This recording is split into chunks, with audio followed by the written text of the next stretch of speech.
tu reflejo en mí puedan ver, que tu reflejo en mí. Así que esta segunda sesión, ustedes están más cansados y yo les prometo que voy a predicar corto para no abusar de ustedes.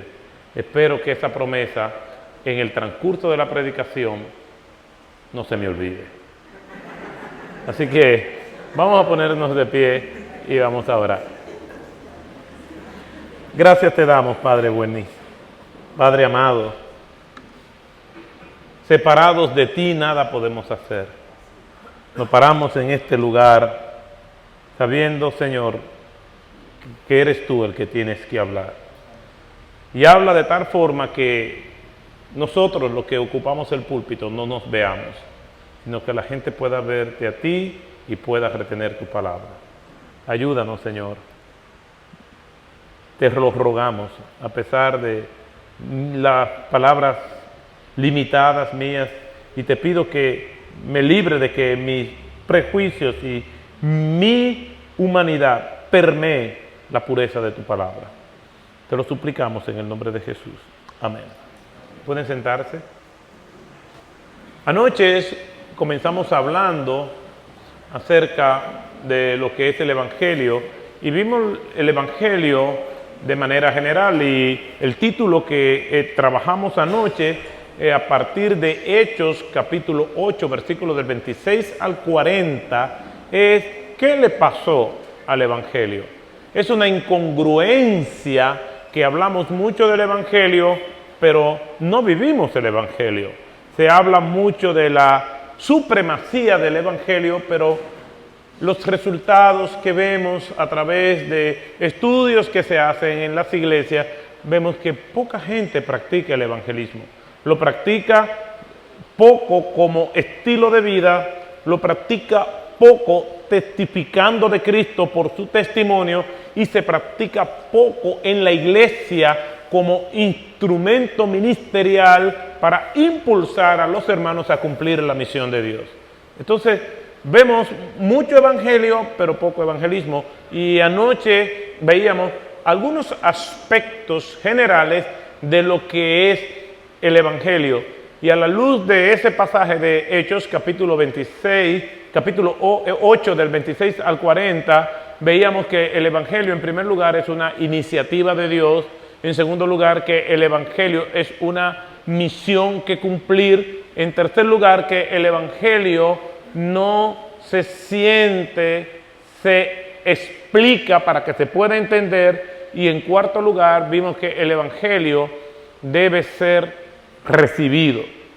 Hoy vamos a ver una parte mucho más práctica, yendo desde el marco conceptual de lo que es el evangelio, la filosofía en sentido general del evangelio, a irnos a la práctica del evangelio. Pero quisiera primero compartir algunos estudios que me parecen interesantes porque tienen comunes denominadores, puntos de coincidencia en cada uno de ellos. Luego de hacer una introducción un poco extensa, vamos a partir de un texto bíblico y luego lo vamos a explicar. Este estudio que quiero compartir lo han hecho muchísimos investigadores, teólogos, expertos en eclesiología, y es sobre las dinámicas que se dan en una iglesia para poder tener el título de una iglesia sana. Y algunos de esos investigadores es un alemán que se llama Christian Bass, y Christian Bass pues hace algunas puntuaciones de lo que es una iglesia sana, y él dice que una iglesia sana se caracteriza por tener un liderazgo capacitador, ministerios según dones, una espiritualidad ferviente, estructuras funcionales, un culto inspirador, grupos pequeños, integrales, evangelismo y relaciones afectivas. George Barna, que es un investigador que vive haciendo encuestas acerca de las dinámicas que se dan en las iglesias, él dice que las iglesias saludables o altamente efectivas tienen pastores que son líderes, un personal ministerial adecuado, grupos pequeños, adoración genuina, evangelización estratégica, crecimiento teológico de la congregación y mayordomía integral, además de servicio a la comunidad y recursos para realizar todas estas actividades. John Stott dice que una iglesia sana debe tener fundamento apostólico, comunión entre los creyentes, ayuda mutua, adoración ferviente y reverente, evangelización permanente y relaciones renovadas.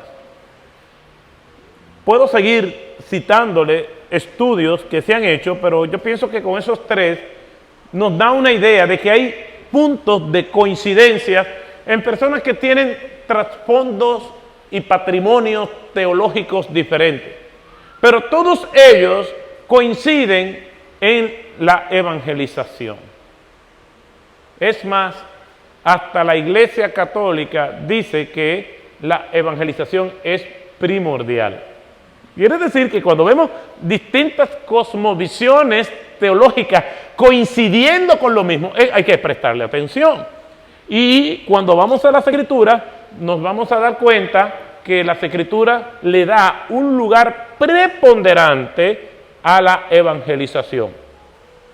Yo nací en un hogar cristiano y desde que soy creyente, o mejor dicho, desde que soy pequeño, desde que soy un niño, desde cuando la vida era en blanco y negro, pues yo recuerdo desde que yo era pequeño en la iglesia que los pastores que yo tuve decían la prioridad de la iglesia es la evangelización. No sé cuánto han escuchado eso. Que la razón de ser por la cual existe la iglesia es la proclamación del evangelio para salvación de las almas. Después, con el tiempo, aunque crecí y quizás di mis primeros pasos ministeriales creyendo eso, hurgando de una manera más profunda en la Escritura, me di cuenta que eso no es verdad.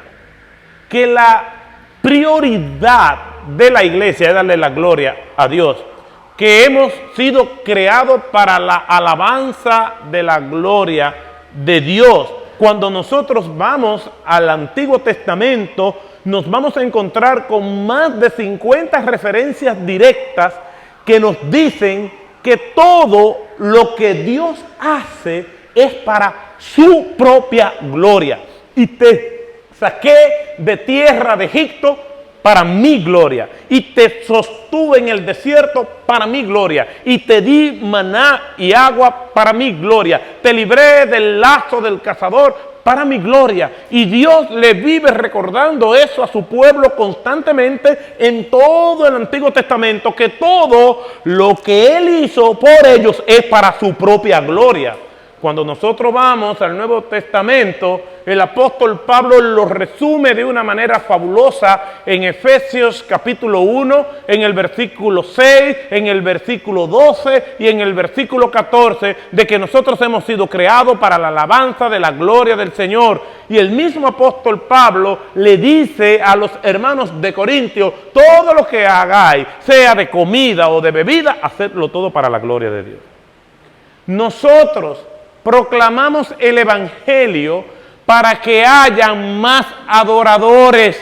Llegará el momento en que ya no habrá más evangelización, pero la adoración y la gloria de Dios permanecerá por los siglos de los siglos.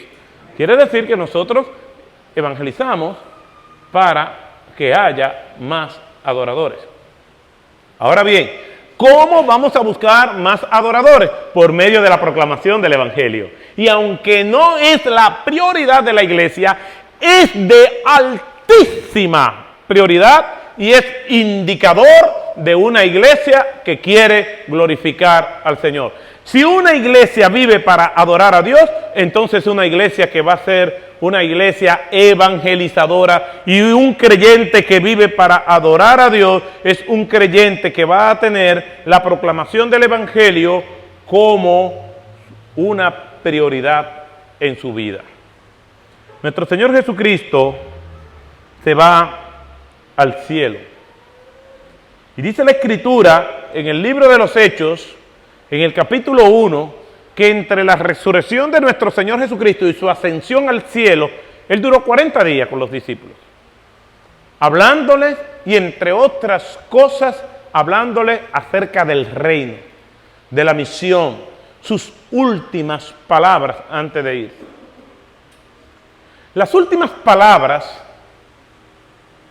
de nuestro Señor Jesucristo son significativas, porque las últimas palabras de una persona antes de morir o de partir hacia un viaje son significativas, porque las deja guardadas y reservadas para ese momento. Yo me puse a hacer una compilación de las últimas palabras de personas conocidas de la historia antes de morir.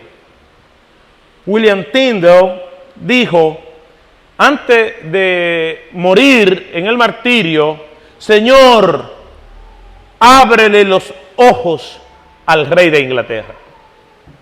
Esas fueron sus últimas palabras. Winston Churchill dijo: estoy tan aburrido de todo, y murió. Y conociendo la personalidad de él, pues no es de dudar. John Lennon, famoso cantante de los Beatles, dijo: me han disparado, yo soy John Lennon. ¿Y de qué vale? Frank Sinatra dijo: estoy perdiendo. Y diciendo estas palabras, justamente murió.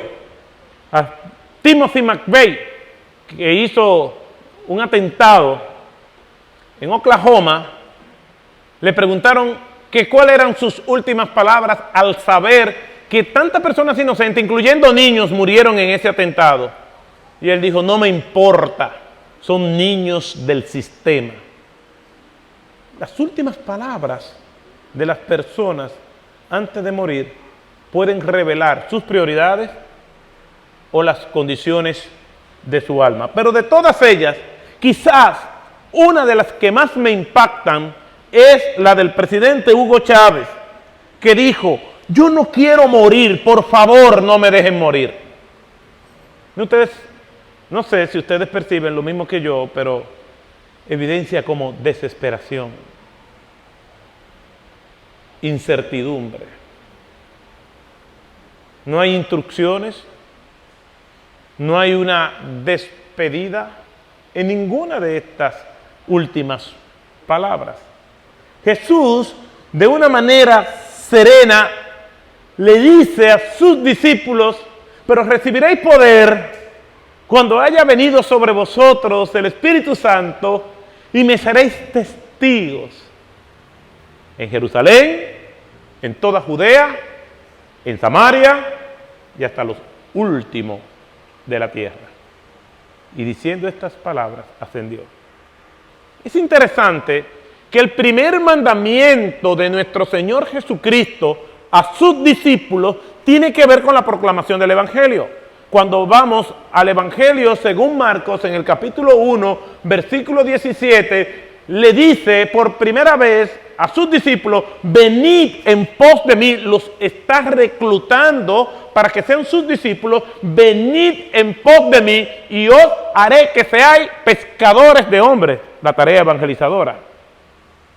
Sus primeras palabras y sus últimas palabras tienen que ver con su misión, con la tarea evangelizadora. Quiere decir que la vida de Cristo tiene una portada y una contraportada. La proclamación del Evangelio en la portada, y en la contraportada la proclamación del Evangelio. El Señor le dice a ellos: proclamen el Evangelio. Sin embargo, a pesar de tener tanta prioridad, vemos apatía. lo que algunos teólogos han llamado, entonces, en vez de la gran comisión, la gran omisión. Como decíamos ayer en los estudios que hizo el fenecido James Kennedy, que el 95% de las personas que se dicen ser miembros de una iglesia cristiana nunca le han hablado a otro de Jesucristo. Eso es espeluznante. Eso es para que cuando nosotros nos vayamos a dormir, no podamos dormir. ¿Por qué? Porque eso revela la condición en que está la iglesia del Señor. Cuando uno ama algo, uno habla mucho de eso. Jerry Bridges, en su libro Pecados Respetables, dice que una de las maneras en que los padres reflejan el orgullo que tienen por sus hijos es que viven todo el tiempo hablando de sus hijos. Ay, mira la foto que le tiramos. Ay, si tú supieras con lo que salió el niño los otros días. Y hay veces que hay padres que cansan porque las gracias de sus hijos solamente le hacen gracias a ellos. Pero están orgullosos de sus hijos, están contentos, pero no es más que el orgullo canalizado porque no pueden dejar de hablar de lo que ellos se sienten orgullosos o lo que lo llena. Cuando llevaron a Pedro y a Juan ante la Corte Suprema de los judíos, ante el Sanedrín, cuando fueron amenazados de que iban a ser torturados, encarcelados y probablemente muertos, ellos dijeron, no podemos dejar de decir lo que hemos visto y oído. Es algo que nos llena. Es que nuestra copa está rebosando de Cristo y de su santo evangelio. Por lo tanto, de la abundancia de nuestro corazón va a abrir y va a hablar nuestra boca. Pero hay apatía hacia el evangelio porque muchos aman más el marco teórico del evangelio que la acción del evangelio. Desde el escolasticismo protestante del siglo XVIII hasta el día de hoy, la teología tiene la tendencia de ser más defensiva que ofensiva, de debatir asuntos doctrinales que tienen su lugar, tienen su tiempo, pero también tenemos que hacer lo que hizo Cristo, de salir para ir y buscar lo que se ha perdido. Hablamos muchos y citamos mucho a los reformadores. Hablamos de su legado, hablamos de sus pensamientos, de sus libros. Vemos por las redes sociales citas permanentes, pero se nos olvida que los grandes reformadores fueron grandes evangelizadores, fueron grandes misioneros. Hablamos más de su apologética, de su defensiva de la verdad bíblica, pero hablamos poco de su abnegación, de su sufrimiento, de su entrega al borde del sufrimiento, de la enfermedad. Entonces, algo está pasando.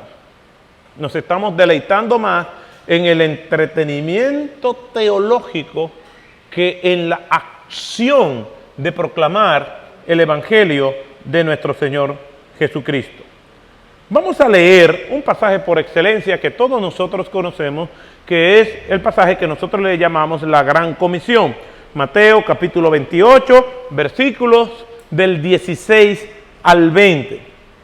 Mateo capítulo 18, y este es un pasaje muy conocido, quizás uno de los textos más conocidos por todos los creyentes de todos los tiempos, de todas las iglesias, de todas las edades, de todos los países, de todo el mundo.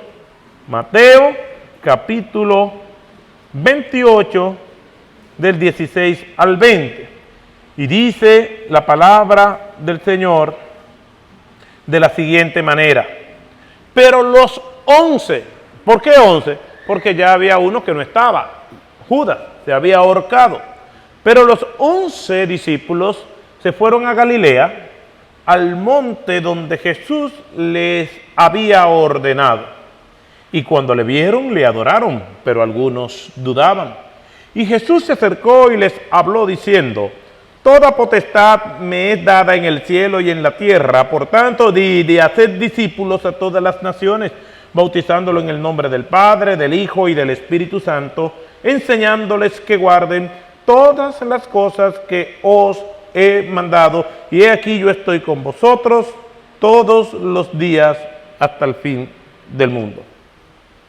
Lo que vamos a hacer en esta noche es una continuación de lo que comenzamos a hacer ayer. Encontramos una definición etimológica de lo que es el evangelismo, el evangelio, es decir, lo que significa la palabra evangelio, pero no encontramos una definición sintáctica completa en una oración que nos diga el evangelio es tal cosa. Vamos a explicar brevemente algunos aspectos de este pasaje y luego vamos a dar la descripción del evangelismo como nosotros los encontramos en el Nuevo Testamento. No tengo mucha noción del tiempo y no sé hasta qué hora tengo, para que por favor me digan para no abusar de ustedes. ¿Cuánto me quedaría? 30, 45 minutos más. Ok, máximo 2 horas. Gracias, David. Entonces, cuando nosotros vamos a este pasaje, me llaman la atención algunos aspectos importantes. Y de estos aspectos importantes me llama la atención el versículo 17. Y el versículo 17 nos dice: y cuando le vieron le adoraron, pero algunos dudaban. Me llama la atención porque allí no había mucha gente. Allí, según lo que dice el versículo 16, dice que había 11 personas. 11 personas que conocían bien al Señor, que se habían relacionado con Él por un periodo de aproximadamente 3 años. Y cuando uno comparte mucho con una persona, uno aprende a conocerla. Yo hablo con mi esposa y dependiendo de cómo ella me habla al contestar el teléfono, yo sé cómo está su humor. Yo sé cómo ella se siente. De verle la cara, yo sé cómo ella está. Cuando una persona conoce bien al otro, conoce sus pasos, conoce su ronquido. Una vez estábamos en un retiro, y no estoy hablando de nadie en particular, porque no conozco los ronquidos de ustedes, pero una vez estaba en un ronquido, en un retiro. Lo que pasa es que el ronquido fue tan famoso que se le puso el retiro del ronquido, y pasamos por una habitación y todos nos sorprendimos. ¡Wow! ¿Quién es que está roncando de esa manera? Y alguien dijo: es fulano. Y la esposa de él que venía detrás: no, ese no es fulano, ese es mi esposo. Yo conozco su ronquido, porque él ronca en 2 tonos. Entonces, cada quien tiene sus ronquidos particulares, porque se conoce, hay intimidad. Es más, no sé si ustedes saben que cada persona tiene su olor particular. Algunos son muy agradables. Entonces, cada quien tiene su manera de ser. 3 años aproximadamente con el maestro, él se acerca y todos los que están allí advierten que alguien viene e inmediatamente lo adoran, pero otros no lo hicieron. No sabemos quiénes no lo adoraron. El que escribió el Evangelio sí lo sabe, pero lo omite. Pero en 11 personas es fácil recordar quién y quién no. Pero dudaron. Algunos especulan, bueno, hay algunos que estaban atentos a ver al maestro, otros estaban quizás más retirados, pero lo cierto es que la palabra que se usa ahí para adorar es proskuneo. Y proskuneo significa, y no es una palabra exclusiva del griego koiné, del griego del Nuevo Testamento, sino que cualquier persona que adorara cualquier entidad que pudiera entender que era mayor que él, le adorara. Es decir, si venía el rey y se arrodillaba, esto es proskuneo. Venía porque entendía que era una autoridad. De hecho, el César era digno de adoración. Y ellos le adoraron, implicaba arrodillarse, inclinarse, postrarse ante una entidad que ellos entendían que era mayor que ellos. Entonces, algunos le adoraron, pero otros se quedaron de pie. Dudaron.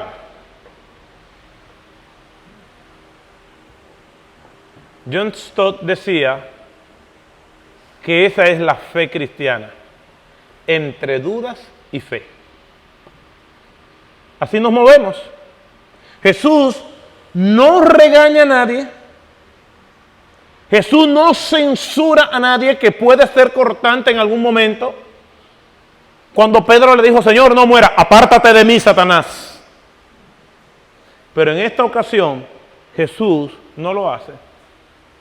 Puede entender nuestras debilidades humanas, pero a pesar de nuestras debilidades humanas, no coarta su autoridad y quién es Él. Y Él responde diciendo, toda autoridad me es dada en el cielo y en la tierra. Toda poder, potestad, todo poder. Independientemente de que me adoren o no, yo sigo siendo el Señor. Yo sigo siendo el Todopoderoso. Mi poder, mi identidad y lo que yo le voy a decir no depende de las reacciones de ustedes. Y el Señor enseguida le dice lo que ellos tienen que hacer. Pero obviamente creo que al final todos le adoraron, porque Él se le acercó y les habló. Y esos 11 fueron transformados por ese evento, porque la adoración al único y verdadero Dios produce en el individuo un cambio radical. Moisés adoró a Dios viendo solamente la espalda de Dios y escribió 5 libros. Elías vio a Dios, oyó su voz y fue transformado, y luego por la gracia y la misericordia de Dios fue traspuesto. Isaías en el capítulo 6 dice, ay de mí que soy hombre muerto, y luego dice solemnemente, heme a mí, heme aquí, envíame a mí. Los discípulos adoraron al Señor y todos ellos murieron trágicamente por ser fiel a ese Dios que ellos adoraron. Cuando el Señor nos manda a evangelizar, tenemos que tomar en cuenta quién es quien nos está mandando. No es el pastor que un domingo en la mañana dice, tenemos que evangelizar. No es que nosotros vamos a una conferencia como esta y un negrito del Caribe le dicen, tienen que evangelizar. Es Dios a través de Jesucristo, el Rey de Reyes y Señor de Señores, el Dios que nosotros decimos que adoramos, el que tiene todo el poder y toda la gloria y toda la honra y reina por los siglos de los siglos, tanto en una eternidad pasada como en una eternidad futura. Dice, prediquen mi palabra. Es Él que lo dice. No soy yo, es Él. Y hasta que nosotros no comprendamos quién es que lo dice, nosotros no vamos a ser lo suficientemente obedientes. Cuando yo era muchacho, en mi casa, en mi hogar de origen, venía mi hermana mayor y me decía, mira, que deja de jugar con las herramientas de papi. Y yo no le hacía caso. Al rato volvía ella y decía, mira, que dijo papi que deje su herramienta. Que dijo papi, ya, era suficiente. El pueblo hebreo va huyendo de los egipcios, pero al frente está el Mar Rojo, no hay para dónde ir. Y atrás vienen las hordas, el ejército de Faraón con furia. El pueblo se desespera y va donde Moisés y le dice, Moisés, ¿qué vamos a hacer? Y Moisés va donde Dios y Dios le dice, ¿qué vamos a hacer? ¿Y qué le responde Dios? ¿Recuerdan las palabras de Dios? Dile al pueblo que digo yo soy, que marche. Dios dijo que marchemos. ¿Y qué hizo el pueblo? Marchó porque Dios lo mandó. Tenemos que salir esta noche con la perturbadora conciencia, mortificándonos que si nosotros no estamos evangelizando, estamos desobedeciendo al Señor. Es el Señor que nos manda, es el Señor que dice toda, como dice D.A. Carson, hablando acerca de ese excelente mandato de nuestro Señor, de la totalidad del mandato, cuando dice toda autoridad, todas las naciones, todo lo que le he mandado todos los días. Habla de la grandeza, de todo lo que puede abarcar nuestra mente acerca de un Dios que nosotros no podemos comprender. Toda la autoridad me es dada. Y toda esa autoridad que yo tengo, ahora le estoy manifestando para enviarle a hacer mi obra. Entonces, ¿qué es evangelizar? No encontramos una definición, pero sí encontramos una descripción. ¿Y qué es lo que uno quiere hacer cuando uno quiere buscar la definición de algo? Bueno, los que tienen un poco más de destreza en preparar estudios, buscan una concordancia, digamos, y buscan la palabra evangelio. Algunos le pueden dar search, buscar, otros comienzan y buscarla. No importa si manual o digital, la buscan. Entonces, evangelio, para buscar la definición. Pero vamos a encontrar algunas limitaciones. ¿Por qué? Le voy a dar dos citas. Por ejemplo, uno de los modelos de lo que es proclamar el evangelio de la palabra, el evangelio de nuestro Señor Jesucristo, uno de los sermones emblemáticos que es muestra de lo que es la predicación del evangelio es Hechos 2, cuando Pedro proclama el evangelio. Sin embargo, si buscamos a través de una concordancia lo que es el evangelio, en Hechos 2, en ese primer sermón de Pedro, no aparece la palabra evangelio. Entonces nos estamos perdiendo un buen modelo por un mal método. Juan, que es un gran evangelista, en sus epístolas y en el evangelio no menciona la palabra evangelio. Es la única parte de los escritos de Juan que aparece la palabra evangelio es en Apocalipsis capítulo 14, versículo 6, pero no tiene la fuerza de lo que es el evangelio en sí. Entonces, tenemos dificultades para encontrar una declaración acabada de lo que es el evangelio.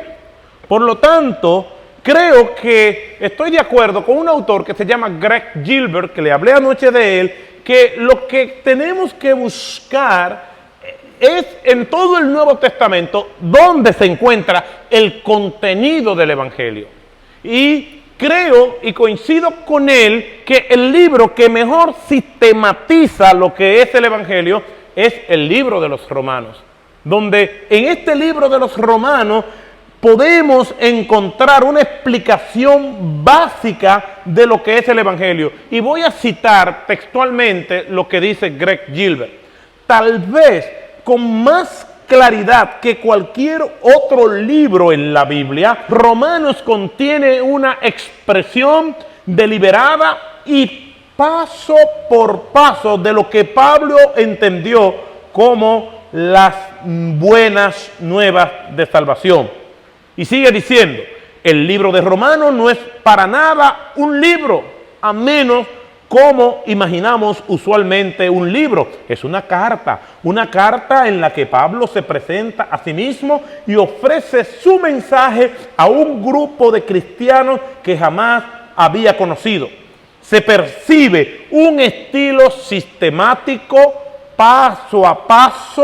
Quería que ellos conocieran acerca de su ministerio, de su mensaje, que las buenas nuevas que predicaba eran las mismas buenas nuevas que ellos habían creído. Cierro la cita. Y es verdad, cuando estudiamos principalmente los primeros 4 capítulos del libro de Romanos, vamos a ver esa sistematización. Cuando hablamos de sistematización, estamos hablando de un orden paso por paso de un concepto determinado. Por ejemplo, la consejería bíblica siempre ha existido porque está en la palabra de Dios, pero se ha venido sistematizando aproximadamente 80 o 100 años hacia acá. Y así nosotros vamos a encontrar muchos conceptos que se han venido sistematizando, y Pablo los sistematiza a partir del capítulo 1 del libro de los Romanos, versículo 16. El apóstol, especialmente en los primeros 4 capítulos, explica con detalle lo que es el Evangelio. Y vamos a verlo.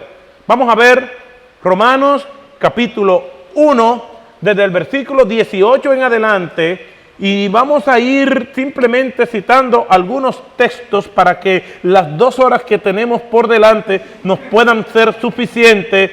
Romanos capítulo 1, versículos 18 en adelante, dice: porque la ira de Dios se revela desde el cielo contra toda impiedad e injusticia de los hombres que detienen con injusticia la verdad. Y aquí en este capítulo 1, Pablo declara la culpabilidad del hombre. ¿Cómo se encuentra el hombre? Y es un ataque contundente a lo que algunos llaman que el hombre está perdido, pero que no está totalmente perdido. Pablo aquí presenta lo que Calvino llamó la depravación total del hombre. El hombre está irremediablemente perdido. No tiene esperanza, no tiene salida. No hay forma alguna de que el hombre, por su propia voluntad, por sus propios méritos, no solamente se pueda salvar, sino que de su corazón salga cosa buena. No hay forma. Algunos me dirán: pero pastor, yo conozco personas que no son cristianas que hacen cosas buenas. Entonces aquí hay una contradicción. Si hay personas cristianas que no son cristianas que hacen cosas buenas, es por lo que los reformadores llamaron gracia común. Dios induce a personas malas a hacer cosas buenas. ¿Para qué? Para preservar un orden en el mundo y para que los impíos no devoren a los creyentes antes de que el Señor lo determine. ¿Qué dice la Escritura? Que el ladrón viene para hurtar, matar y destruir. Si fuera por Satanás, todos nosotros ya hubiéramos estado destruidos, aniquilados, pero por la gracia común, que es como un muro de contención, hace que hombres impíos salven gente. Personas impías encuentren cura para sanar ciertas enfermedades. ¿Y quién lo induce? Nuestro Dios, como dice Isaías 45, que tomó al rey Ciro, le puso nombre, le puso sobrenombre, lo ungió, pero que nunca lo conoció por causa de su pueblo, Jacob. Eso hace Dios. O como un rey Atarjerjes que le da permiso a Nehemías para que vaya y restaure los muros de Jerusalén sin conocerle. El hombre está irremediablemente perdido.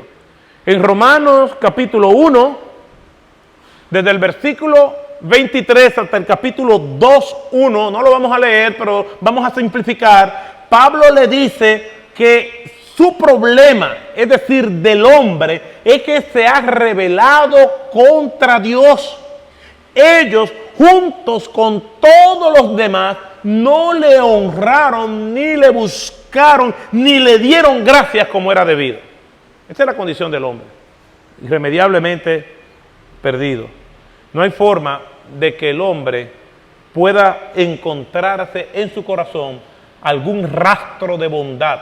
En pecado he sido formado, en maldad he sido formado y en pecado me concibió mi madre. Salmo 51:5. No hay justo ni aún uno, no hay quien entienda, no hay quien busque a Dios. Dice la Escritura que estamos muertos en delitos y pecados. Un muerto no tiene la capacidad de darse vida. Tiene que venir una fuente externa de vida y darle la vida.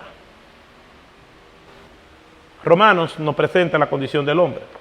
En Romanos capítulo 3, versículos 21 y 24, Pablo le dice que la solución de Dios para el pecado de la humanidad está en la muerte sacrificial y resurrección de nuestro Señor Jesucristo. Bendito sea el nombre del Señor. Imagínese usted, y podemos ilustrarlo de esta manera: Dios es amor. Eso lo dice la Escritura. Cuando yo era niño, había una canción que decía: Dios es amor, Dios es amor, la Biblia lo dice. En el capítulo 4, versículo 8, primera de Juan.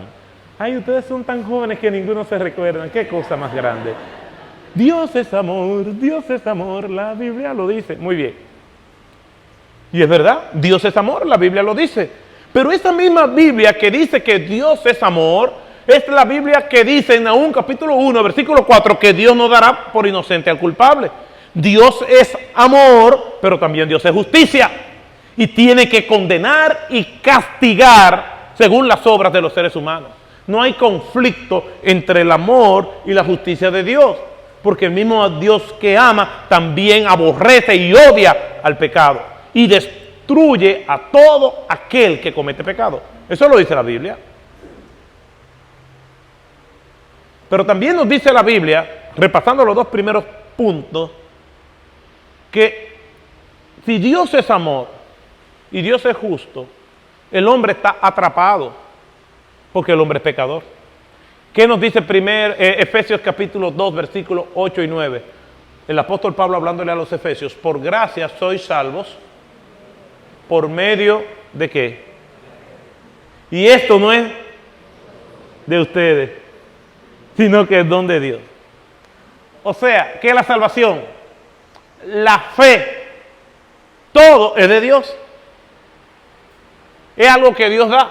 Por lo tanto, el hombre, aunque quisiera salvarse, aunque el hombre llegara a reconocer que él es pecador y quisiera salvarse, él no puede. Porque la salvación no sale de su corazón, sino que es una gracia de Dios. Hace tiempo me encontré con un libro de R.C. Sproul que se llama ¿Salvado de qué? Y me llamó la atención y comienzo a leerlo, y él cuenta la historia de que él iba en su época de estudiante universitario pasando por el campus universitario y una señora le dice: Dios te ama y te quiere salvar. Y él le llamó mucho la atención la pregunta y se devolvió donde la persona, donde la señora que le dijo eso, y le hizo la siguiente pregunta: ¿salvarme de qué? Y la sorpresa fue que la señora no supo contestarle. ¿De qué es que el Señor nos quiere salvar? ¿Para qué el Señor quiere salvarnos? ¿Quiere salvarnos para que nosotros no estemos en el infierno? ¿Para eso es? ¿Para eso es? ¿Para que nosotros no suframos por la eternidad? Bueno, si la idea es que el Señor quiere salvarnos para que nosotros no suframos en el infierno, nos salvó y ya está bien. Pero hay un propósito con nuestra existencia.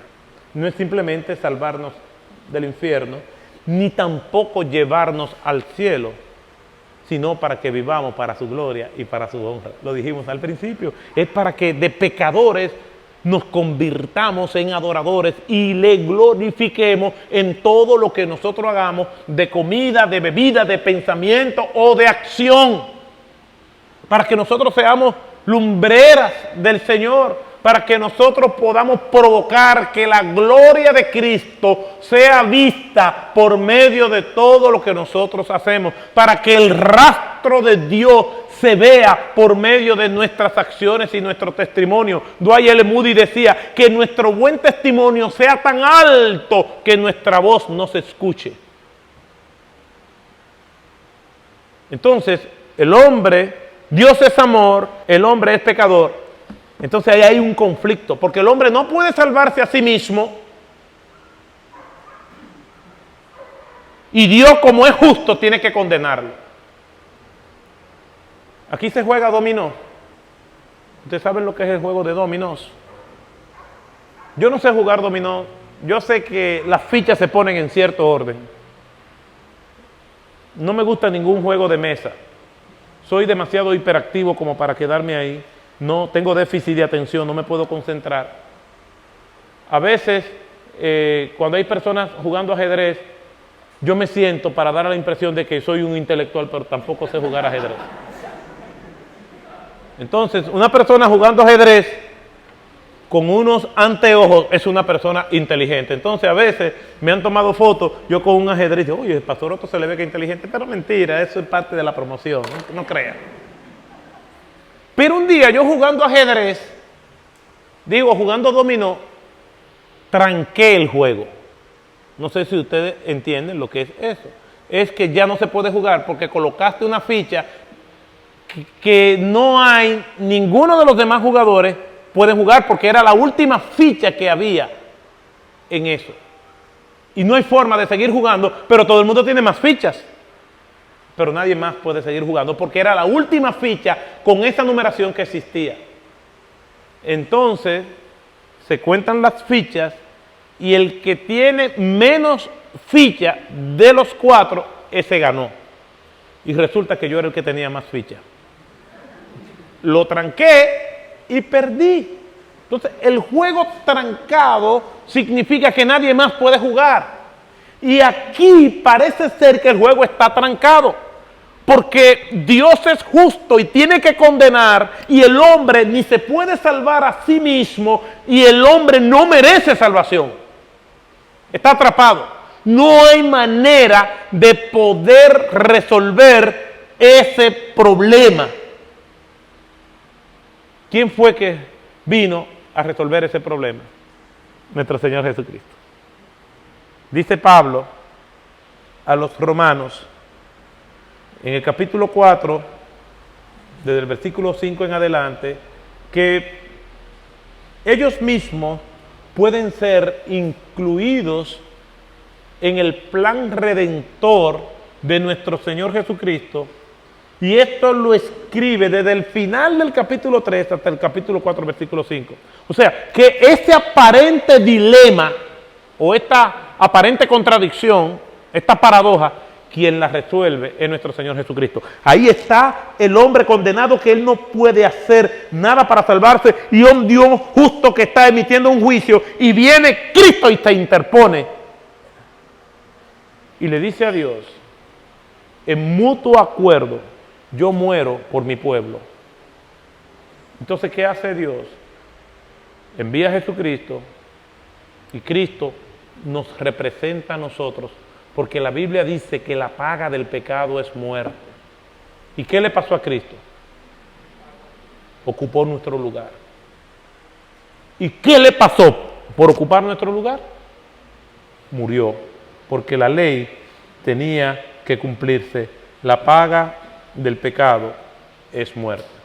Entonces, aquí vemos un bosquejo muy sencillo que se lo he explicado hoy y que se lo enuncié anoche. Dios es amor y es justo.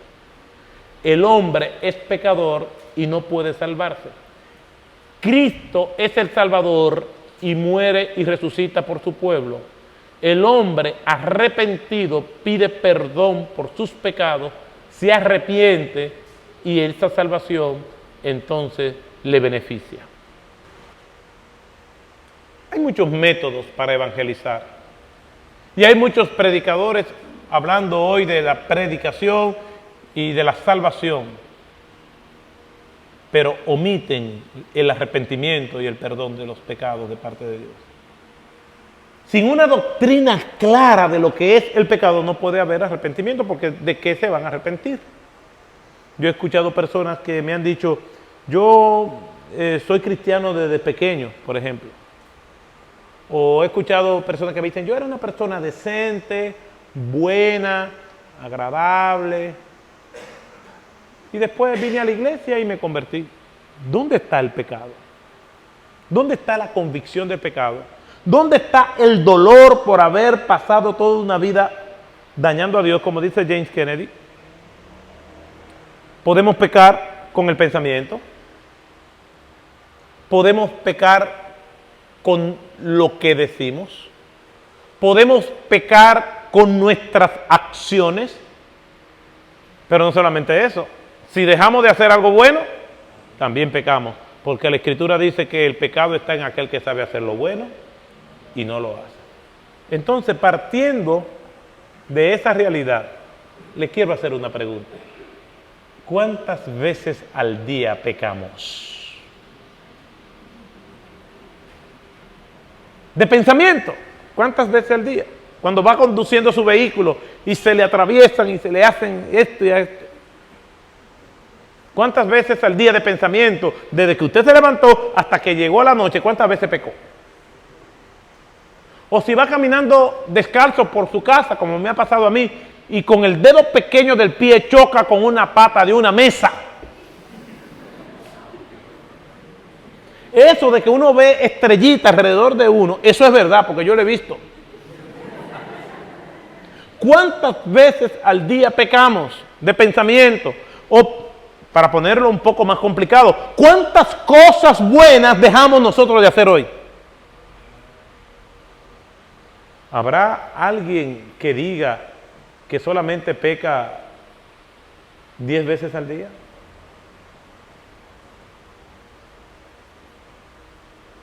¿Cuántas cosas buenas, conscientes o inconscientemente, dejamos de hacer hoy? Dios no tiene que ver que usted no se dio cuenta, la dejó de hacer. Vamos a imaginarnos una persona que diga que peca 9 veces al día. No existe, pero vamos a imaginárnosla. 3 por la mañana, 3 al mediodía y 3 por las noches. ¿Usted cree que exista alguien así? Yo no creo que exista. Es más, vamos a ponerlo lo más exagerado posible. Vamos a imaginarnos que una persona peca 3 veces al día. No oró por el desayuno en la mañana, no oró por el almuerzo al mediodía y no oró por la cena, sino que la comida, se la comió. Una vez yo estaba en la casa de un hermano y estamos comiendo y yo veo que él comienza a comer y no ora. Y yo le dije, ¿y por qué tú no oras por la comida? Dice, no, yo oro en el supermercado cuando la llevo en el carrito. Vamos a suponernos que hay una persona que peca 3 veces al día. Una persona pecando 3 veces al día a la semana son 21 pecados. Si multiplicamos 21 por 4 para saber cuántos pecados son al mes, son 84. Si queremos saber cuánto es en el año, 84 por 12 son 1094. Vamos a redondearlo en 1000. Pecando 3 veces al día son 1000 pecados. Y si esa persona tiene conciencia desde los 10 años y tiene 70 años, entonces tiene 60,000 pecados cometidos pecando solamente 3 veces al día.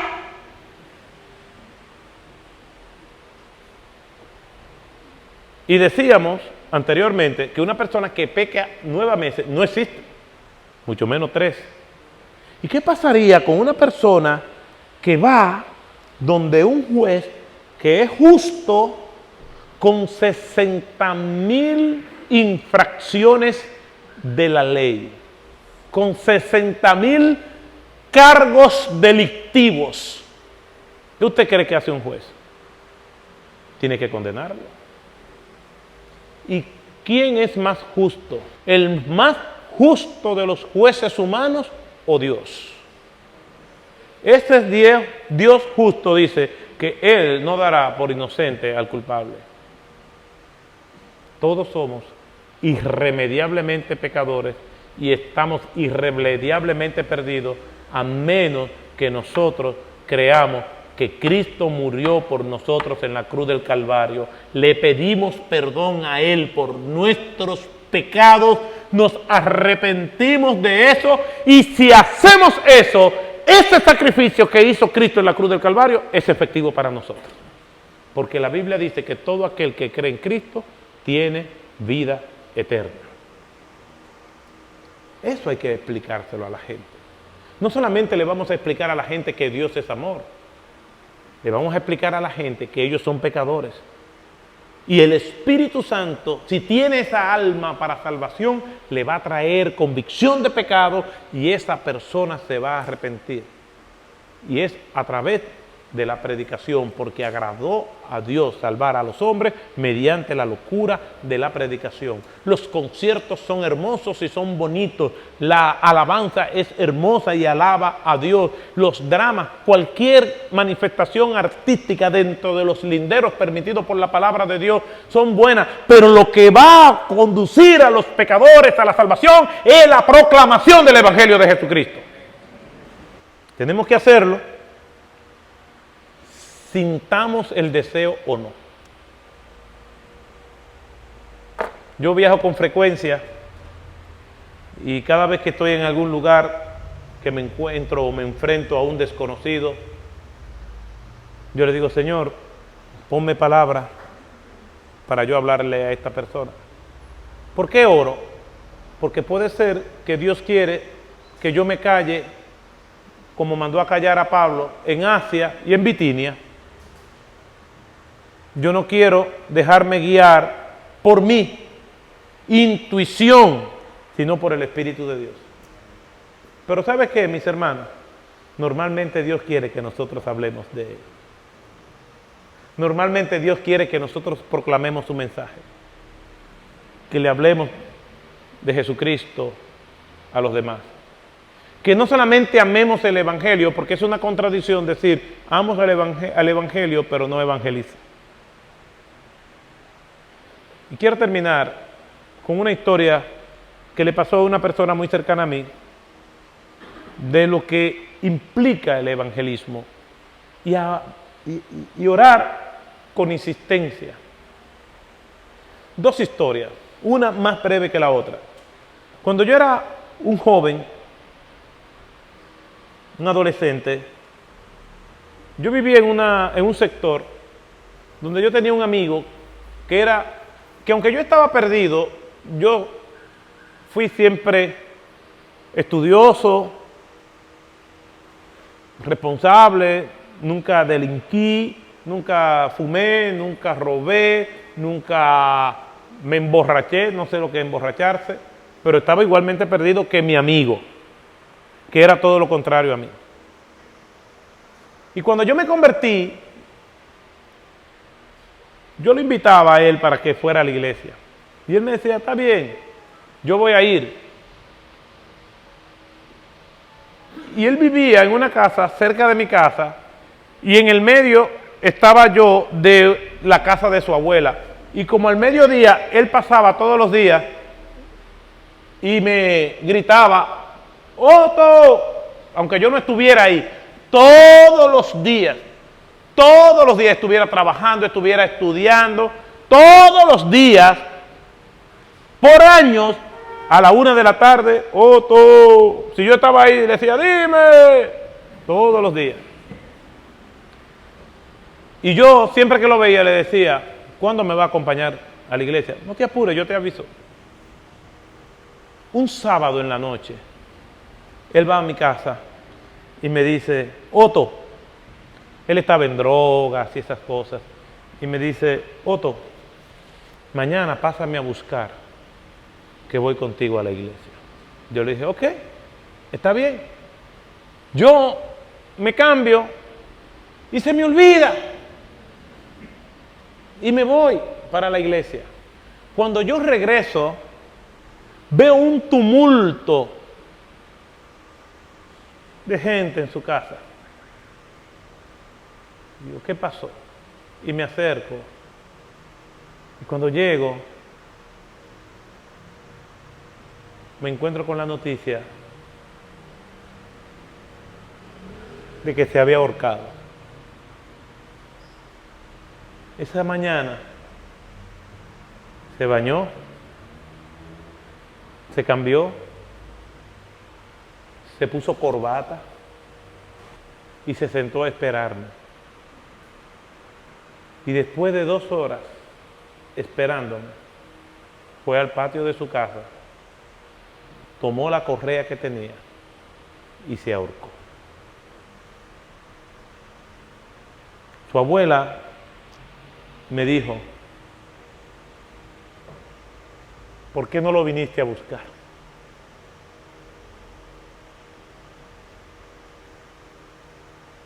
Estuvo toda la mañana esperando. Yo sé que Dios es el que produce la salvación. Yo sé que Dios es el que salva. Pero no dejó de afectarme hasta el día de hoy.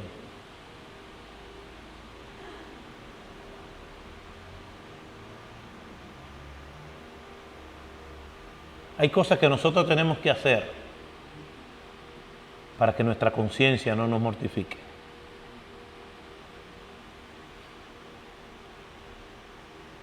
Si él se hubiera ahorcado después de yo haber ido y haberlo evangelizado, yo estuviera más tranquilo. Hasta el día de hoy estuviera más tranquilo. Lo que me mortifica es que yo no fui.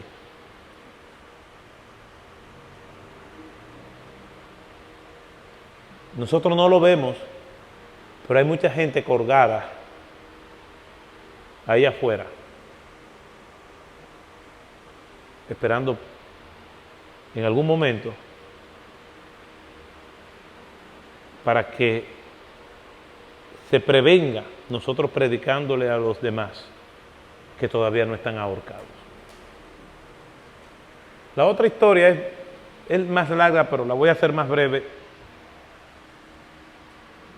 Tenía un amigo porque ya él está con el Señor, Tony, criado en los barrios bajos de New York. Nos conocimos bien, anduvimos juntos, viajamos juntos. Y él tenía un amigo de infancia, que también nacido y criado en Nueva York, que estaba en drogas. Le decíamos Papo.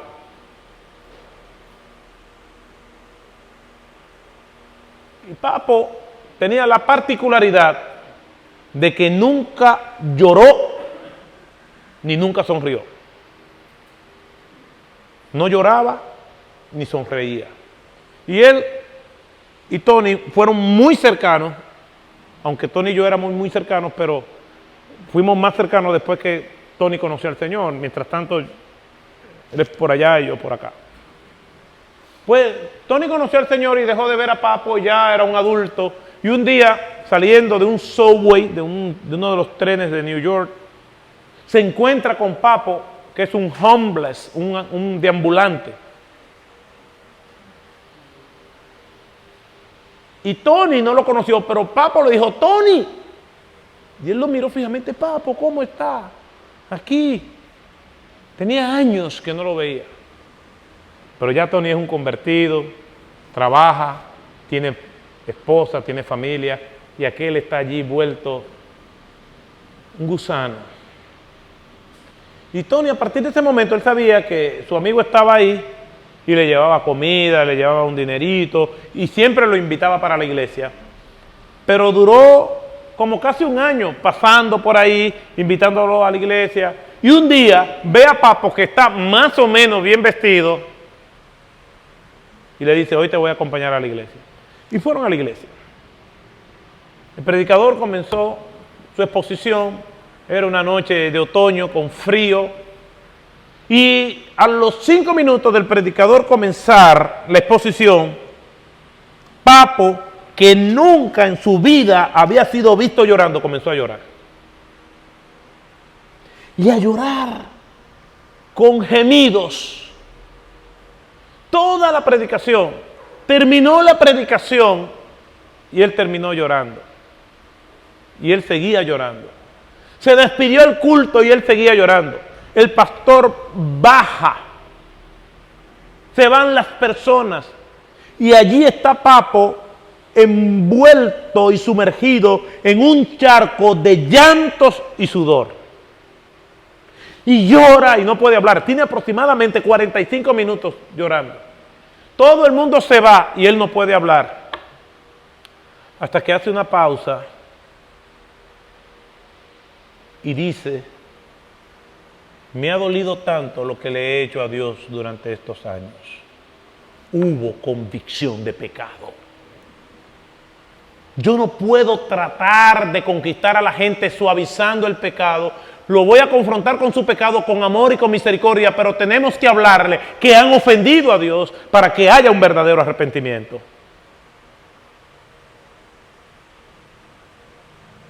Y siguió llorando, le presentaron el evangelio y esta persona fue alcanzada por la gracia y la misericordia de Jesucristo esa noche. Y por primera vez habló de por qué no lloraba. Su madre, desde que tenía 3 años, en un suburbio de ahí, de esos ghettos de Nueva York, venían sus clientes y a cambio de droga le entregaba a su hijo para que tuvieran relaciones con él.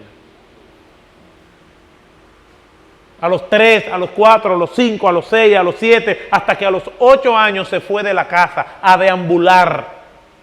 5, 6, 7, hasta 10 hombres cada noche. Un corazón duro como el acero y frío como el granito. Enojado y con una rabia profunda frente a un Dios que se revela de amor.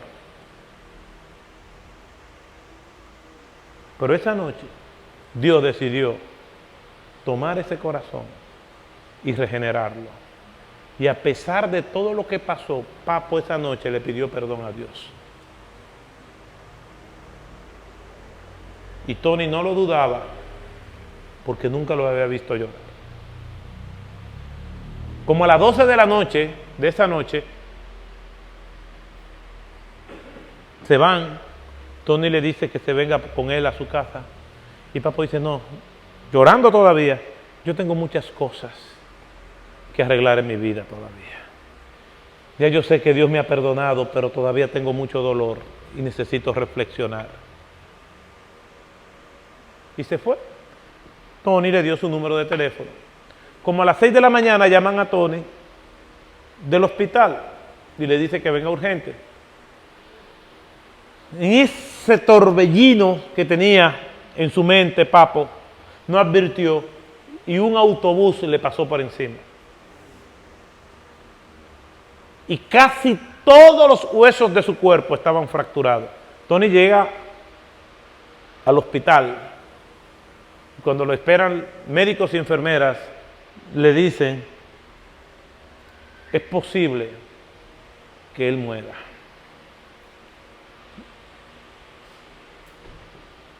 Y no sabemos cómo él puede hablar, porque a pesar de los medicamentos, como médicos sabemos que el dolor que él tiene ahora es insoportable. Cuando Tony llega a la habitación, Papo lo espera, sonriendo, con todo su cuerpo partido, con un dolor insoportable, y le dice estas palabras, Tony, sonriendo, qué bueno es Dios. Y aquel hombre que nunca lloró y que nunca sonrió, fue alcanzado por la gracia y la misericordia de Jesucristo, porque una persona no se cansó ni de predicarle, ni de orar por él. Y con una sonrisa en los labios, murió frente al rostro de todos. Y agradó a Dios salvar a los hombres mediante la locura de la predicación. Por ahí afuera hay muchos papos. Vamos a predicarlo. Vamos a brincar lo que un autor llama barreras culturales. No solamente le vamos a predicar a las personas con las cuales nosotros nos sentimos cómodos, vamos a predicarle a lo que nadie quiere predicarle. Vamos a predicarle a Zaqueo, vamos a predicarle al gadareno, vamos a predicarle a la samaritana, vamos a predicarle a ellos. Que la única esperanza que ellos tienen es que Dios nos use a nosotros como instrumentos para que puedan ser alcanzados por su gracia y misericordia. Dios, hombre, Jesucristo, hombre, pero somos nosotros los llamados a decirle eso. Oremos. Gracias te damos, Señor, por tu palabra, por tu misericordia, porque tú nos hablas por medio de ella. Lo que hemos visto y oído permanezca en nuestros corazones para honra y gloria tuya, para edificación de tu pueblo y el alcance de los perdidos. En el nombre de Jesús. Amén.